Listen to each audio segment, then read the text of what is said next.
Assalomu alaykum. JavaScript playlistimizning navbatdagi darsiga xush kelibsiz. O'tgan darsimizda inheritance, ya'ni meros olish, extends va super haqida gaplashdik. Bugun esa encapsulation haqida gaplashamiz. Bu tushuncha Object Oriented Programming, ya'ni OOP da muhim tushunchalardan biri hisoblanadi. Encapsulation nima o'zi? Encapsulation obyektning ichki ma'lumotlari va funksionalligiga tashqi koddan nazorat qilish yoki yashirish tamoyili hisoblanadi. Oddiy qilib aytadigan bo'lsak, ma'lumotni to'g'ridan to'g'ri o'zgartirishga ruxsat bermasdan uni metodlar orqali boshqarish hisoblanadi. JavaScriptda buni turli usullar bilan amalga oshirish mumkin. Hozir eng muhim va zamonaviy usul private fields bilan ko'rib chiqamiz. Demak, kod editoriga o'tib kod yozishni boshlaymiz. Xo'p, biz bitta klass yaratamiz. Klass bunga bank hisobi deymiz va mana bu joyga balans deymiz. Balansimiz 0 ga teng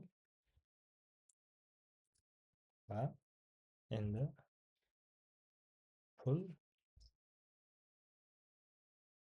qo'shish deymiz. Top. Demak, this balance va mana qilib miqdor deymiz. Endi balansni ko'rish deymiz.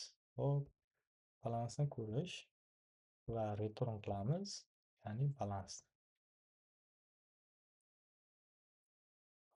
Endi buni tagiga tushib const deymiz va const hisob new bank hisobi bu joyga hisob deymiz va pul qo'shish bilan qo'shamiz va console logga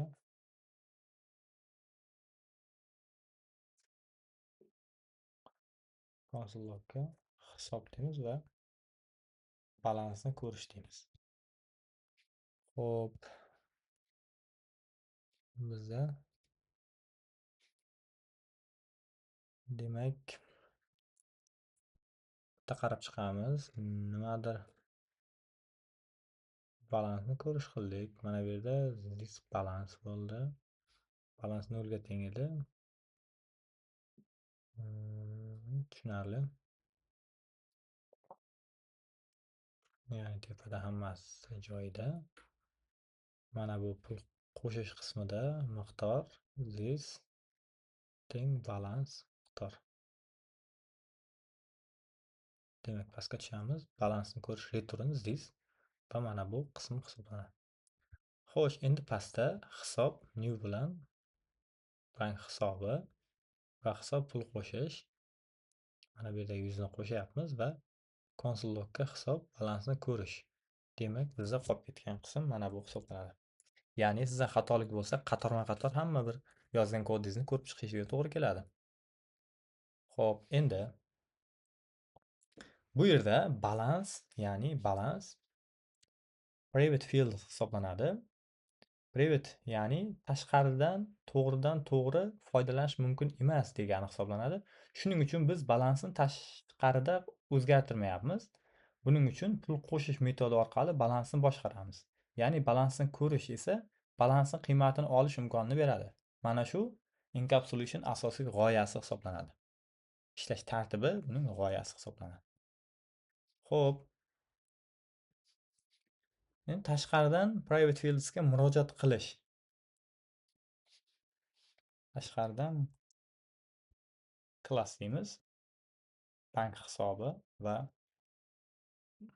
balans. Balansimiz yana 0 ga teng. Xo'p, pul qo'shish miqdor this balans va miqdor const hisob new bank. hisobi va hisob balans. Demak, hop mana juda o'nglanib qoldi, yuz qilamiz. Endi bu joyda natijamiz syntax error chiqadi. Bu kod ishlamaydi. Chunki balance private fields, ya'ni uni klass tashqarisidan to'g'ridan to'g'ri chaqirish yoki o'zgartirish mumkin emas. Private fields faqat o'zi tegishli bo'lgan klass ichida ishlatiladi.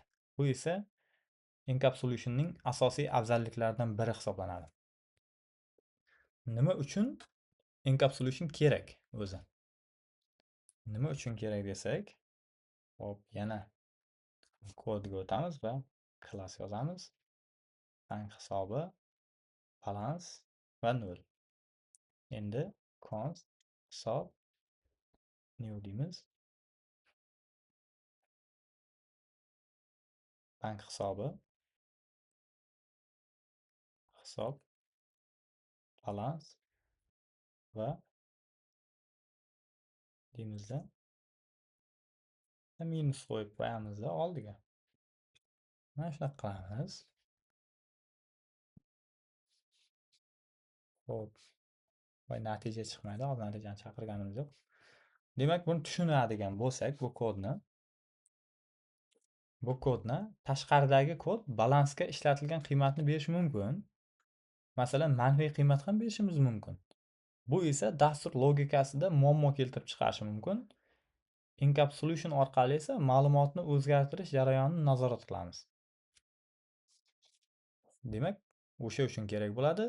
Bu nima uchun kerak, encapsulation nima uchun kerakligini tushunib oldingiz degan umiddaman. Encapsulation va validationni ko'ramiz endi. Xo'sh, endi mana yuqoridagi mana buni ko'chirib olsak, demak, pul qo'shish bank hisobi 0 ga teng. Mana shuni ko'chirib olsak, demak, o'zgartirib tekshirsak bo'ladi. Konsolga ko'rish. Xo'p, kopiya qilamiz.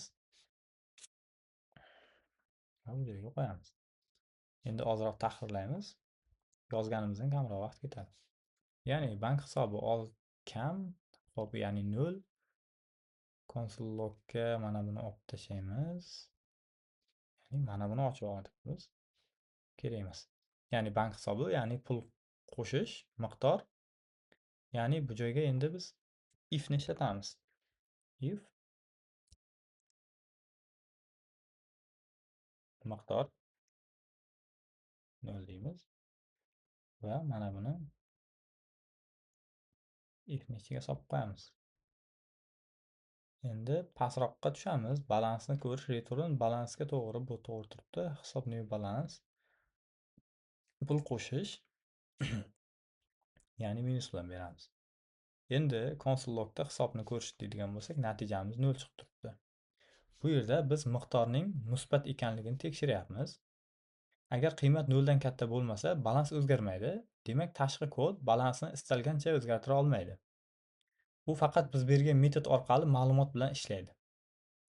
Bu encapsulationning real hayotdagi ya'ni real hayotda ishlatiladiganga juda oddiy ko'rinishi, ishlatilishining juda oddiy ko'rinishi hisoblanadi. Xo'p, endi public va private farqini ko'rib chiqamiz. Public va private farqi. Xo'p, yana kelamiz va klass yaratamiz. Foydalanuvchi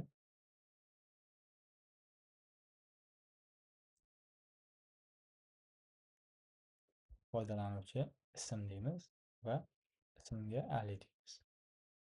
Endi pastga tushamiz va parol deymiz. Parolga string qilamiz buni ham 1 2 3 4 5. Xo'p. Endi bu kod shu oldi, ya'ni ism oddiy public field, bu joyda ism ko'rib turganingizdek. Unga klass tashqarisidan murojaat qilishimiz mumkin, lekin mana bu parolimiz bu esa private field hisoblanadi. Unga faqat klass ichidan murojaat qilish mumkin hisoblanadi. Shuning uchun maxfiy yoki ichki boshqariladigan ma'lumotlarni private qilish mumkin. Albatta, real dasturlarda parolni frontend JavaScript ichida saqlash xavfsiz usul emas. Ya'ni xavfsizlik doirasidan bu xavfsiz usul hisoblanmaydi. Bu yerda faqat encapsulation mexanizmini tushuntirish uchun ishlatyapmiz hozirda. Buni yoddan chiqarmang. Hop, demak,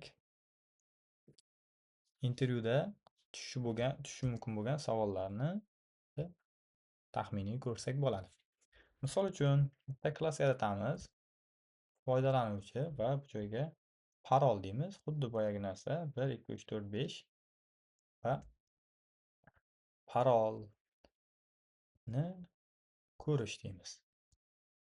Parolni ko'rish deganimizga return this parol deymiz. Xo'p, returnning oldida ketdimi? Const foydalanuvchi deymiz va bu foydalanuvchini kichkina bilan yozib qo'yamiz. Va new bilan foydalanuvchini qilamiz. Keyin console logga foydalanuvchi parolni ko'rish deymiz. Va natijamiz 1 2 3 natija chiqyapti. Endi buni parol private bo'lsa ham klass ichidagi parolni ko'rish metodi orqali unga murojaat qilishimiz mumkin bo'lyapti bu joyda. Chunki private fieldsdan foydalanish klass ichida ruxsat etilgan. Shuning uchun bizga natijamiz, ya'ni parolni ko'rsatyapti. Xo'p, intervyuda shu savol tushgan bo'lsa sizga, ya'ni tushsa mana shunaqa javob beradi, ya'ni shu tartibdagi savollar. Ya'ni yuqorida ham biz bir qancha ma'lumotlarni aytib o'tdik. Bularni barchasini siz yodingizda saqlang. Encapsulation ma'lumotlaridan ma'lumotlarni to'g'ridan-to'g'ri o'zgartirish, cheklash va ular bilan ishlash, nazorat qilish yordam beradi. Ya'ni ishlashga, nazorat qilishga yordam beradi. JavaScriptda buning zamonaviy usullaridan biri, ya'ni reshotkani qo'yyapmiz, ko'rib turganingizdek, orqali private fayl yaratish hisoblanadi. Intervyu uchun eng muhim va narsalardan biri encapsulation, private fields va controlled access degan tushunchalarni bilishimiz kerak bo'ladi. Demak, keyingi darsimizda ko'rishguncha hammaga rahmat. Sog' bo'ling, salomat bo'ling. Darsimizni yakunlaymiz.